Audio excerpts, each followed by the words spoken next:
امام اعظم ابو حنیفہ رحمہ اللہ جن کے مذہب اور جن کے مسلک پر ہم نماز پڑھتے ہیں، آیا وہ کون تھے؟ آیا انہوں نے اس دنیا کے اندر ایسے کون سے اعمال کیے کہ جن اعمال کی بدولت آج پوری دنیا کے اندر حنفی مسلک سب سے زیادہ پڑھا جاتا ہے، مانا جاتا ہے؟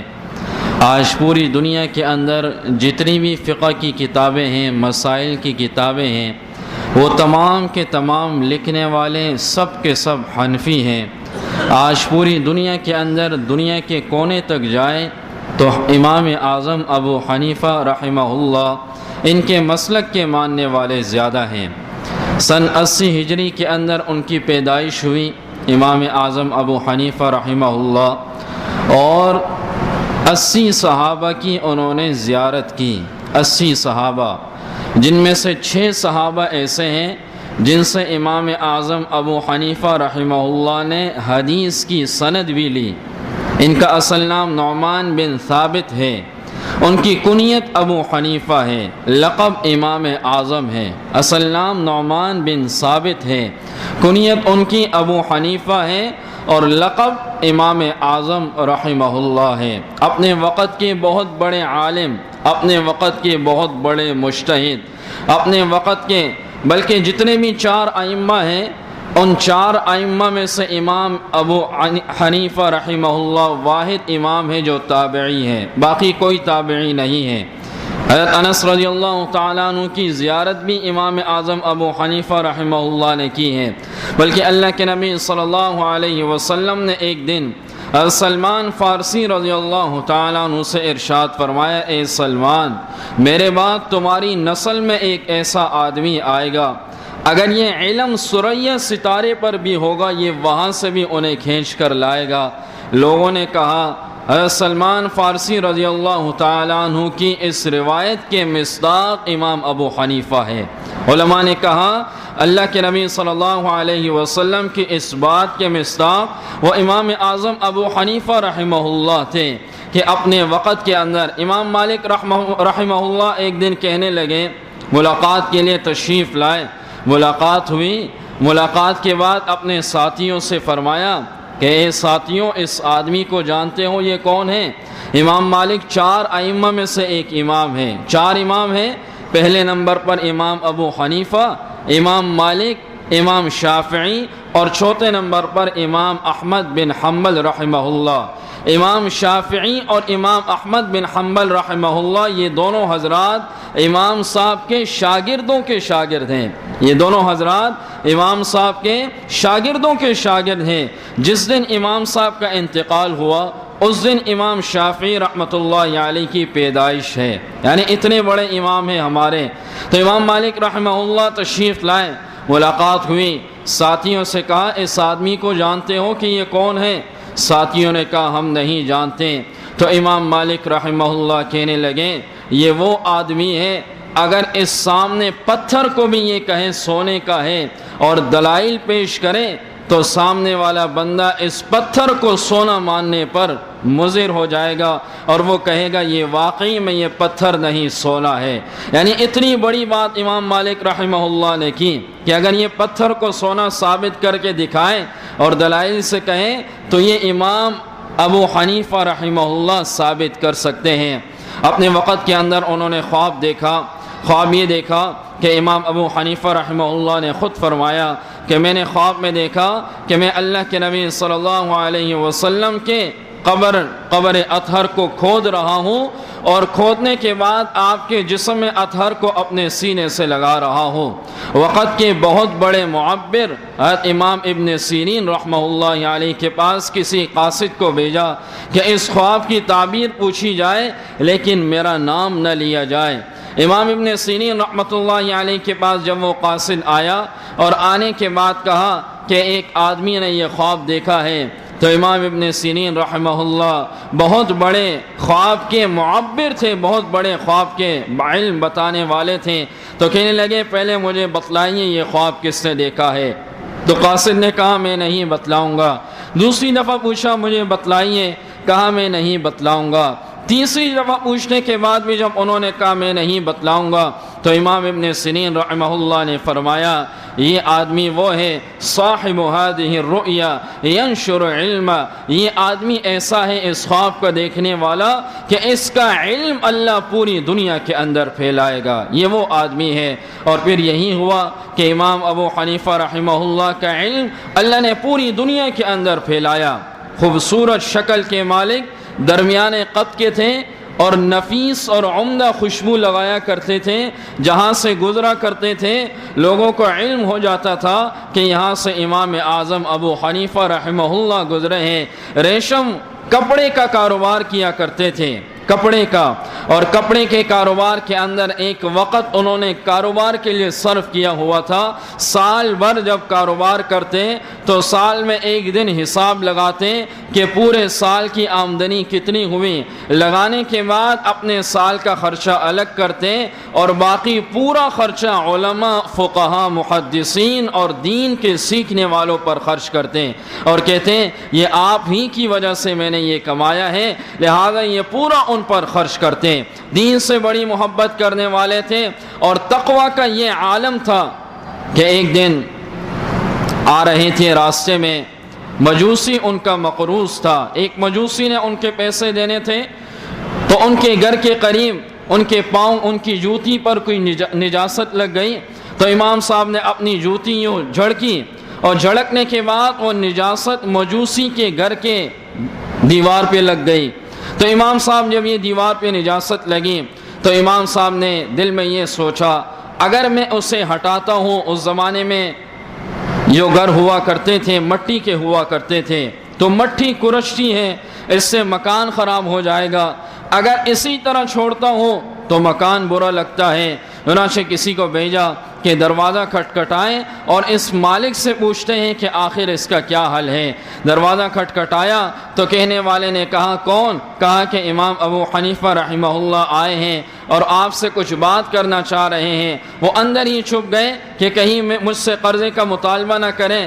امام صاحب نے باہر ہی سے کہا میں نے قرضہ معاف کر دیا ہے، میں قرضے کا مطالبہ نہیں کرتا، آپ باہر آئیے، یہ مسئلہ ہے میں آپ کو بتلاتا ہوں۔ وہ بات انہیں بتلائی تو مجوسی امام صاحب کے تقوی کو دیکھ کر کہا میں نے اسی وقت مسلمان ہونا ہے۔ تقوی کا یہ عالم تھا، تقوی کا یہ عالم تھا کہ امام ابو حنیفہ رحمہ اللہ کپڑے کا کاروبار کیا کرتے تھے۔ ایک دن دکان بند کرنے لگے تو ساتھ والے دکاندار نے کہا حضرت آپ اپنی دکان کیوں بند کر رہے ہیں؟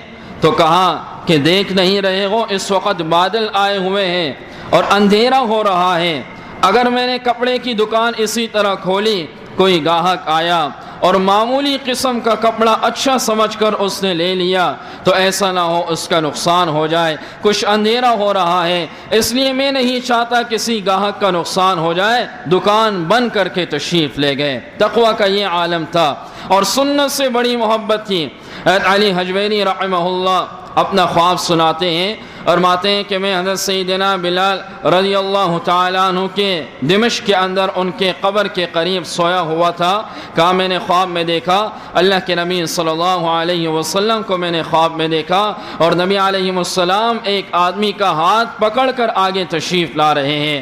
فرمایا کہ میں نے نبی علیہ السلام کو سلام کیا، سلام کے بعد پوچھا کہ یہ آدمی کون ہے جس کا ہاتھ پکڑ کر آپ آگے آ رہے ہیں؟ اللہ کے نبی صلی اللہ علیہ وسلم نے ارشاد فرمایا یہ آدمی امام ابو حنیفہ رحمہ اللہ ہے۔ تو علی حجویری رحمہ اللہ خود بتلاتے ہیں کہ اس خواب کے بعد میں نے یہ محسوس کر لیا کہ امام ابو حنیفہ رحمۃ اللہ علیہ نبی علیہ السلام کی سنتوں سے بڑی محبت کرنے والے تھے۔ اپنی زندگی میں کبھی خربوزہ نہیں کھایا۔ کیوں نہیں کھایا؟ ایک دن تربوز لایا گیا، لانے کے بعد کسی نے کہا حضرت آپ یہ کھائیے، تو آنکھوں سے آنسو روانہ ہوئے اور روانہ ہونے کے بعد فرمایا کہ مجھے نہیں معلوم ہے میرے نبی صلی اللہ علیہ وسلم نے اپنی زندگی میں یہ نہیں کھایا ہے، اور آپ کھاتے تو کس طرح کاٹا ہے آپ نے یہ مجھے نہیں معلوم ہے، جب نہ کھایا ہے نہ کاٹنے کا طریقہ مجھے معلوم ہے، لہٰذا میں یہ نہیں کھا سکتا۔ اتنی محبت تھی اللہ کے نبی صلی اللہ علیہ وسلم کی سنتوں سے۔ اور تقوی کا یہ عالم تھا کہ بصرہ کے اندر کسی نے کہا کہ حضرت کوئی بکریاں چوری ہو گئی ہیں اور چوری ہونے کے بعد منڈی کی بکریوں کے اندر بکریاں شامل ہو گئی ہیں، امام ابو حنیفہ رحمہ اللہ نے فوراً کسی بکری پالنے والے کو بلایا اور بلانے کے بعد کہا کہ بکری کی زیادہ سے زیادہ عمر کیا ہوتی ہے؟ انہوں نے کہا 7 سال، کیونکہ چوری کی بکریاں عام بکریوں کے ساتھ شامل ہو چکی ہیں۔ تو امام ابو حنیفہ رحمہ اللہ نے 7 سال تک پھر بکری کا گوشت نہیں کھایا۔ یہ تقوی کا ان کا عالم تھا۔ راستے میں گزر رہے تھے، خود یہ قصہ بتلاتے ہیں، کہا میں راستے میں گزر رہا تھا تو راستے میں کیچڑ تھی، ایک چھوٹا سا بچہ بھی گزر رہا تھا۔ میں نے اس بچے سے کہا اے بچے ذرا سنبھل کر چلو، کیچڑ میں پاؤں نہ پھسل جائے۔ تو کہا اس بچے نے خوبصورت جواب دیا اور جواب دیتے ہوئے کہا حضرت اگر میں پھسل گیا تو کوئی بات نہیں، میں اکیلا پھسل جاؤں گا، لیکن اگر آپ پھسل گئے تو پوری امت پھسل جائے گی، آپ پھسل گئے تو پوری امت پھسل جائے گی۔ بڑی محبت تھی عبادت سے، رات بھر عبادت کیا کرتے تھے اور دن بھر روزہ رکھا کرتے تھے، اور عبادت یوں کیا کرتے تھے۔ کسی دن مجلس میں بیٹھے ہوئے تھے، لوگوں نے کہا کہ امام ابو حنیفہ پوری رات عبادت کرتے ہیں، حالانکہ اس وقت یہ عبادت نہیں کیا کرتے تھے۔ لوگوں کا حسن ظن تھا، حسن گمان تھا۔ جب یہ بات سنی اس کے بعد انہوں نے تہیہ کر لیا کہ میں رات بھر اپنے سر کے نیچے تکیہ نہیں رکھوں گا، رات بھر عبادت کیا کرتے تھے۔ ابو الفضل رحمہ اللہ فرماتے ہیں کہ میں بصرہ کی جامع مسجد میں آیا، میں نے ممبر کے پاس ایک آدمی کو دیکھا، وہ قرآن مجید خوبصورت انداز میں پڑھ رہا تھا۔ کہا میں اس کے پیچھے کھڑا ہوا، اس نے ایک پارہ پڑھا، دوسرا پارہ پڑھا، ایک ہی رکعت ہے، 10 پارے ہو گئے، 20 پارے ہو گئے۔ کہا 30 پاروں کے اندر ایک ہی رکعت کے اندر پورا قرآن اس نے پڑھا۔ کہا جب اس نے سلام پھیرا میں نے دیکھا وہ امام اعظم ابو حنیفہ رحمہ اللہ تھے۔ یہ عالم تھا۔ جب ان کا انتقال ہونے لگا، انتقال سے پہلے اپنے بیٹے کو بلایا اور بلانے کے بعد گھر کے ایک کونے میں بلایا اور کہا کہ اے میرے بیٹے یہ وہ جگہ ہے جہاں میں نے بیٹھ کر 7000 قرآن ختم کیے ہیں۔ کتنے؟ 7000 قرآن ختم کیے ہیں، یہ وہ جگہ ہے۔ 40 سال عشاء کے وضو سے فجر کی نماز پڑھی، 40 سال عشاء کے وضو سے فجر کی نماز پڑھی۔ رمضان المبارک کے اندر 3 قرآن مجید ختم کیا کرتے تھے۔ ان کے تقوی کا کیا عالم ہوگا؟ اور آج کے لوگ ہیں کہ وہ امام ابو حنیفہ رحمہ اللہ کو نہیں مانتے۔ تقلید کا مطلب کیا ہوتا ہے؟ کسی کی بات ماننا۔ تقلید کا مطلب کیا ہوتا ہے؟ کسی کی بات ماننا، کسی کی اطاعت کرنا۔ اللہ کے نبی صلی اللہ علیہ وسلم کی باتوں کو صحابہ نے مانا، صحابہ کی باتوں کو تابعین نے مانا، تابعین کی باتوں کو تبع تابعین نے مانا۔ ہم نے نہ صحابہ کو دیکھا نہ تابعین کو دیکھا، تابعین نے نبی علیہ السلام کو نہیں دیکھا، تابعین نے صحابہ کو دیکھا، لیکن نبی علیہ السلام کی باتوں کو مانا۔ یہ تقلید ہوتا ہے۔ تبع تابعین نے صحابہ کو نہیں دیکھا لیکن تابعین کی باتوں کو انہوں نے مانا، اور اسی طرح یہ چل رہا ہے۔ جو حضرات کسی کی تقلید نہیں کرتے وہ یہ بتلائیں کہ وہ کس کی بات مانتے ہیں۔ آخر نبی خود چل کر آئے ہیں، آخر صحابہ قبروں سے اٹھ کر انہیں بتانے آئے ہیں کہ نماز کا یہ طریقہ ہے، وضو کا یہ طریقہ ہے، جنازے کا یہ طریقہ ہے۔ آخر کسی نہ کسی کی بات ماننی پڑے گی، کسی نہ کسی کی بات ماننی پڑے گی۔ جب بات ماننی پڑے گی تو کسی نہ کسی کی تقلید پھر ہوگی۔ بعض لوگ کہتے ہیں کہ ہم صحیح بخاری کے علاوہ کسی کتاب کو نہیں مانتے۔ جب صحیح بخاری کو مانتے ہو تو یہ بھی تو تقلید ہے، جب صحیح بخاری کو مانتے ہو تو یہ امام بخاری کی تقلید ہی تو ہے۔ جب آپ نے نہیں ماننا، بخاری کو نہیں ماننا، پھر یہ نماز کا طریقہ کس نے بتلایا آپ کو؟ یہ وضو کا طریقہ کس نے بتلایا؟ یہ چاروں ائمہ ہمارے لیے ایسے ہیں، 4 روشن ستارے ہیں۔ جیسے انجینئر ہوتا ہے وہ زمین کے اندر کی چیزوں کو بتلاتا ہے کہ یہاں پر سونا ہے، یہاں پیٹرول ہے، یہاں معدنیات ہیں، وہ اندر کی چیزوں کو بتلاتا ہے۔ یہ 4 ائمہ ایسے ہیں جنہوں نے قرآن مجید کے اندر کے مسائل کو امت تک بتلایا، قرآن مجید کے اندر کی باتوں کو امت تک بتلایا۔ یہ 4 وہ ائمہ ہیں، اور بعض علماء نے کہا کہ ان 4 ائمہ نے اللہ کے نبی صلی اللہ علیہ وسلم کی ایک ایک ادا کو اللہ نے محفوظ کرنا تھا، نبی علیہ السلام کے ایک ایک عمل کو اللہ نے محفوظ کرنا تھا۔ تو ایک امام نے یوں کہا یوں ہوگا، ایک نے کہا اس طرح ہوگا، ایک نے کہا اس طرح ہوگا، چاروں کی شکل میں نبی علیہ السلام کا ہر عمل اللہ نے محفوظ کر دیا۔